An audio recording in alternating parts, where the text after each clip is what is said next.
আমি এক্ষুনি বাপের বাড়ি চলে যাবো। তুই থাকো তোমার ছেলে খেলি। শ্রাবণী, তুমি জানো না। আমি ভালোভাবে বলছি, আমার রাস্তা থেকে সরে যাও।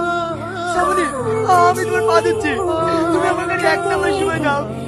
আমি যদি একটা মাস সময় ইনকাম না করতে পারি, তারপরে তুমি চলে যাও। আমি আর আটকাবো না। একটা মাসে তো ঠিক আছে, কথাটা যেন মাথায় থাকে।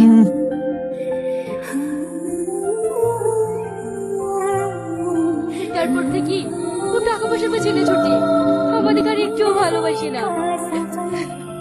তুই কাঁদিস নি, রিয়াজ খুব ভালো ছেলে। ওই তোর আগের বসে এরকম করছে, দেখবি একদিন সব ঠিক হয়ে যাবে। ঠিক আছে বোন, বাবু স্কুল যাবে, ওকে রেডি করে দিই কি।